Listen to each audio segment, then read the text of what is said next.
Hello. Well, I've just picked my lettuce for tea.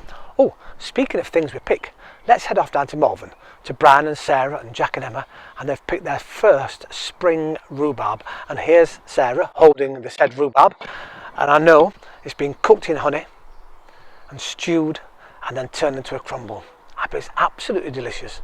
Well, welcome to the show. Sit back, relax, and enjoy this week's Jeremy's Yorkshire Allotment Adventures.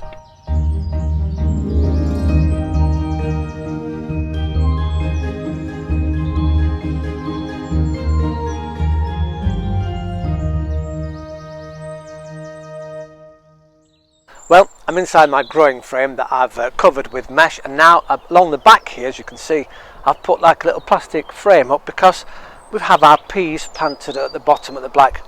We also have, and I've just discovered one loose on the top, some pea seeds that have escaped, but they are coming through. So I'll replant that one in a short while.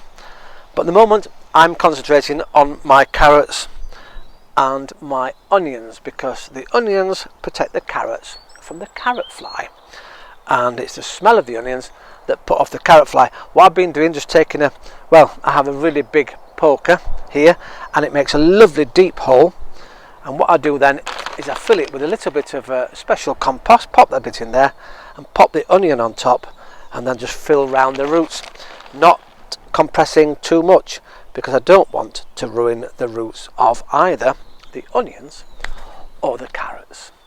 So let's move on to a different combination. Here I am, sat next to my chives, and I love my chives. They're really lovely, and they have beautiful flowers about to come out in the next few weeks, so we'll have some photographs of those. They're really good at repelling carrot rust fly, so plant them next to your carrots, because of course they're part of the onion family, and as you've just seen, I've planted my onions near my carrots. They're also very good at repelling Japanese beetle, and if you've got apple trees, plant them around the base of the apple trees, because it helps prevent scab.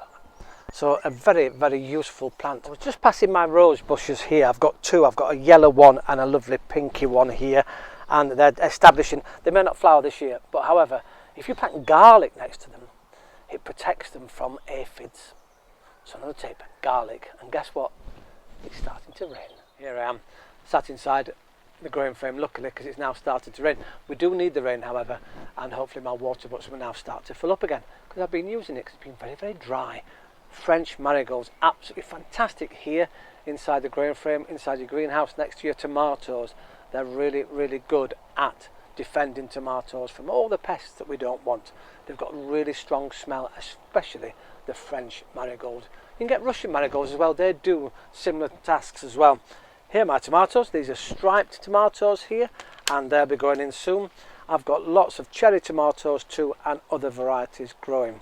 So that's great companion planting. We'll look at more companion planting over the coming weeks. Now, before I go today, let's go and visit some viewers' gardens. We'll head down to Glastonbury, to Saffron and to Barnaby, and you're growing tulips. Aren't they beautiful? You sent me some pictures. They're absolutely delicious. I've really discovered tulips this year, and I know as well that you've sown loads of seeds and on windowsills, in cupboards and all sorts of things, getting ready for the up and coming season. Now, let's head off to Sheffield to Sue and Phil and into their greenhouse. And once again, you're growing your tomatoes and your cucumbers, but look at your hanging baskets, well prepared for the season ahead. Before we finish, I think we should have a trip to the seaside, shall we? Well, let's head on down to Hastings, to Sean and Katia. Now, Sean this year has invested, as I have, in a growing frame. They say it's a little flimsy, so they've had to shore it up a bit. And in there, they're splitting it off into different sections.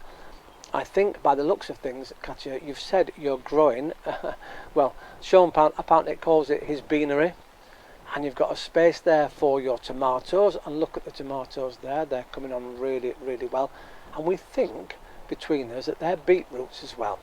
So lots of things happening already across the country. Well, thank you for your pictures, thank you for your comments, and thank you for watching Jeremy's Yorkshire Allotment Adventures. I'll see you very soon. Ta-ra for now.